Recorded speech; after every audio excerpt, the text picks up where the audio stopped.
இந்த நடிகர்களுடைய சம்பளம் குறைப்பு, தொடர்ந்து இந்த ஓடிடி இத்தனை வாரங்களுக்கு பிறகு வெளியாகும், இதெல்லாம் பல கூட்டங்களிலும் பொதுக்குழு கூட்டங்களிலும் தீர்மானம் எடுக்கப்பட்டு தான் இருக்குது. ஆனால் அது இன்னமும் நடைமுறைக்கே சாத்தியம் இல்லை அப்படிங்கிற மாதிரி தெரிகிறது சார். தமிழ் தெரியாது இல்லைங்க. அதுக்கு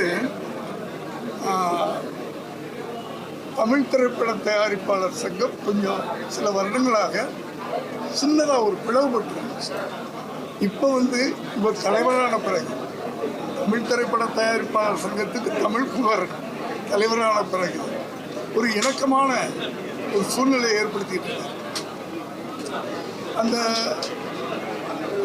தனியாக போன அந்த அமைப்பு இப்போ ஃபுல்லாக தமிழ் திரைப்பட தயாரிப்பாளர் சங்கத்துக்கு ஒத்துழைப்பு கொடுக்குறதா வந்திருக்கிறாங்க.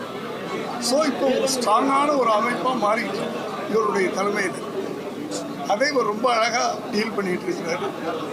அதனால தான் இவர் வந்த உடனே 2வது நாளே 3வது நாளோ இன்சூரன்ஸ் எல்லாருக்கும் இவ்வளவுக்கும் நிதி நிலைமை ரொம்ப மோசமாக இருந்த அந்த காலகட்டத்தில் கூட இதை சமாளித்து பண்ணியிருக்காரு. அப்படி பல விஷயங்கள் இவர் மேலே ஒரு நம்பிக்கை இருக்குது.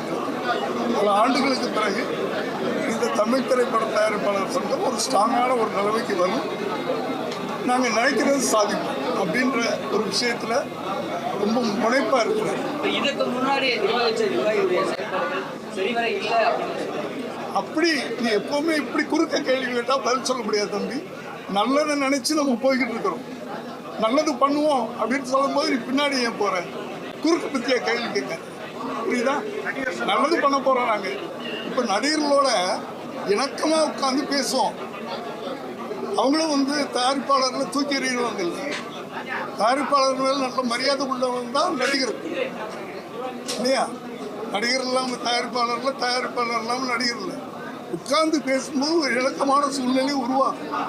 ஏன்னா என்றைக்கோ ஒரு நாள் சினிமா ஆரம்பித்தது, இன்னைக்கு சினிமா நல்லா இல்லை. ஸோ எல்லாரும் சேர்ந்து ட்ராவல் பண்ணுவோம் அப்படின்றதான எங்கள் கோரிக்கை. அதை எப்படி அவங்க இது பண்ணுவாங்க? இப்ப அவர் சொன்னாரு நடிகர்கள் சம்பளத்தை குறைக்க போறீங்களான்னு கேட்கிறாரு. இல்ல, அது குறைக்கிறது இல்லை. 2 பேரும் சேர்ந்து படங்கள் பண்ணுவோம், வர்ற லாபத்துல 2 பேரும் பண்ணிக்கிறோம் அப்படின்றதான் சொல்றதே தவிர நீங்க சம்பளத்தை குறைச்சிக்க, நீங்க சும்மா வேலை செய்யுங்க அப்படின்னா எங்களுக்குள்ள இணக்கமான முடிவு வரும். அப்படிதான் நாங்கள் பேசுவோம்.